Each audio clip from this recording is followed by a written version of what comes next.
Hello friends, সবাইকে আমার আন্তরিক অভিনন্দন। আজ আমি একটি সাংসারিক গল্প বলে শোনাচ্ছি। গল্পটি ভালো লাগলে লাইক এবং কমেন্ট করে আমাকে উৎসাহ করবেন এবং আমার চ্যানেলটিকে সাবস্ক্রাইব করে আমার পাশে থাকবেন। প্রতি রবিবার বিকেলের দিকটায় মৃণালিনী দেবী দাঁড়িয়ে থাকেন তার বাড়ির বারান্দায়। তাকিয়ে থাকেন বাড়ির পাশ দিয়ে চলে যাওয়া ছোট্ট রাস্তাটির দিকে। এই আশায় এই বুঝি তার ছেলে এলো।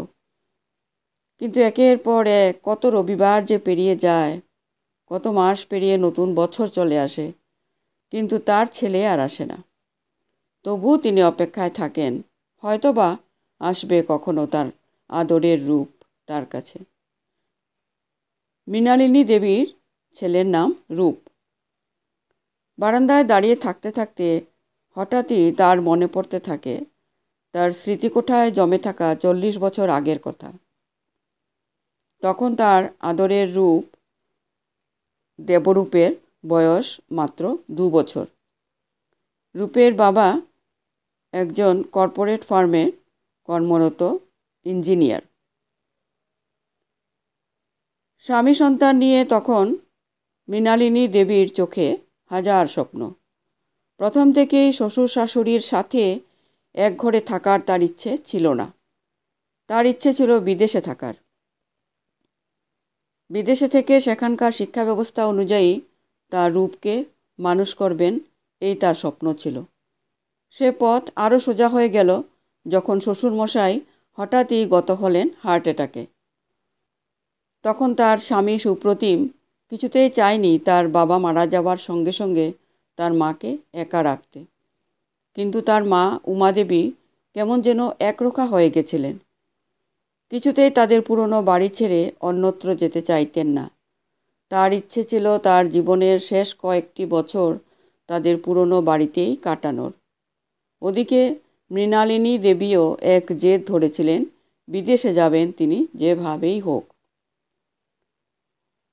অবশেষে সুপ্রতিমবাবুকে একরকম নিজের অনিচ্ছা সত্ত্বেও তার স্ত্রী মৃণালিনী দেবীর জেদের কাছে হার মানতেই হলো। মৃণালিনী দেবী একরকম জোর করেই সুপ্রতিম বাবুকে রাজি করায় তার মাকে বৃদ্ধাশ্রমে রেখে আসার জন্য। নয়তো যে তাদের বিদেশে থাকার স্বপ্ন, রূপকে বড় মানুষ করার স্বপ্ন, স্বপ্নই থেকে যাবে। এরপর রূপ বড় হয়েছে বিদেশে, জিতেছে অনেক পুরস্কার তার অসামান্য মেধার জন্য। তার মেধার জন্য তার শিক্ষক শিক্ষিকারা অত্যন্ত গর্ব বোধ করতেন। আর মৃণালিনী দেবী খুব খুশি হতেন মনে মনে। তিনি ভাবতেন, ভাগ্যে তিনি তখন সুপ্রতিম বাবুকে জোর করেছিলেন বিদেশে আসার জন্য।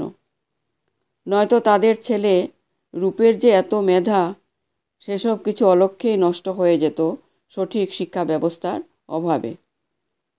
এরই মধ্যে সুপ্রতিম বাবুর মা উমাদেবী গত হয়েছেন। সুপ্রতিম বাবু বিদেশ থেকে তার মায়ের অসুস্থতার খবর পেয়ে ছুটে এসেছিলেন তার মায়ের অন্তিম সময়ে তার পাশে থাকবেন বলে। কিন্তু মৃণালিনী দেবী আসেননি, রূপকেও আসতে দেননি। তার কেরিয়ারের মূল্যবান সময় নষ্ট হয়ে যাবে বলে। উমাদেবীর সব রকম অন্তিম কাজ সুপ্রতিমবাবু একাই সম্পন্ন করে বিদেশে ফিরে যান। আস্তে আস্তে রূপ যত বড় হতে থাকে, তার মেধার জন্য তত পুরস্কার পেতে থাকে সে। তার পুরস্কার প্রাপ্তির গর্বে তার মা মৃণালিনী দেবীর বুক ফুলে উঠত। একদিন এক বিশাল সংস্থা থেকে মহাকাশ নিয়ে গবেষণা করার সুযোগ এলো রূপের। আস্তে আস্তে যত তার কাজের চাপ বাড়তে থাকলো, বাড়িতে আসা কমতে থাকলো। একদিন সেই সংস্থাতেই তার এক সহকর্মী গবেষককে বিয়ে করে সংসারী হলো রূপ। সুপ্রতিমবাবু ও মৃণালিনী দেবী দুজনেই খুব খুশি হয়েছিলেন তার ছেলেকে সংসারী হতে দেখে। বিয়ের পরও মাঝে মাঝেই রূপ তার স্ত্রী ও সন্তানকে নিয়ে ছুটির সময় চলে আসতো তার মা বাবার কাছে। এভাবে বেশ ভালো চলছিল তাদের। হঠাৎ একদিন সুপ্রতিমবাবু মারা যান। আর তারপর থেকে এই রূপের বাড়ি আসা কমতে থাকে। কমতে কমতে একটা সময়ের পর রূপ এতটাই ব্যস্ত হয়ে পড়ে নিজের কাজে আর নিজের নতুন পরিবার নিয়ে যে সে বাড়ি আসা থামিয়ে দেয়। মায়ের সাথেও খুব একটা যোগাযোগ রাখে না। মৃণালিনী দেবীর মাঝে মাঝে খুব ইচ্ছে হয় তার ছেলেকে দেখতে, কিন্তু তার ছেলের সাথে কিভাবে তিনি যোগাযোগ করবেন বুঝে উঠতে পারেন না। খুব কষ্ট হয় তার বুকের ভেতরে, কিন্তু ছেলের অপেক্ষা করা ছাড়া আর কোনো উপায় যে তার নেই। এখন মাঝে মাঝে তার মনে পড়ে যায় তার সেই ছোট্ট 2 বছর বয়সী রূপের কথা। কত স্বপ্ন ছিল তার সেই রূপকে নিয়ে। আজ হয়তো সত্যিই রূপ অনেক বড় মানুষ হয়েছে, সাফল্যের চূড়ায় পৌঁছে এখন সে এতটাই ব্যস্ত হয়ে পড়েছে নিজের জীবনে যে তার বৃদ্ধা মায়ের কথা এখন তার মনে পড়ে না বললেই চলে।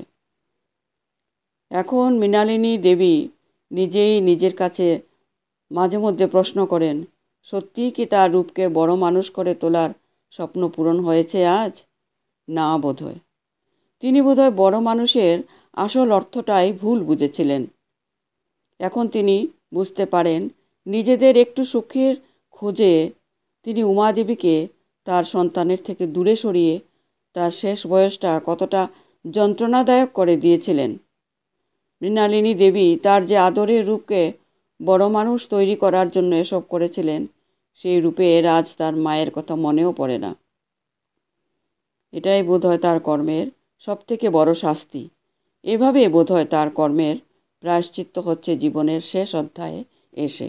নমস্কার।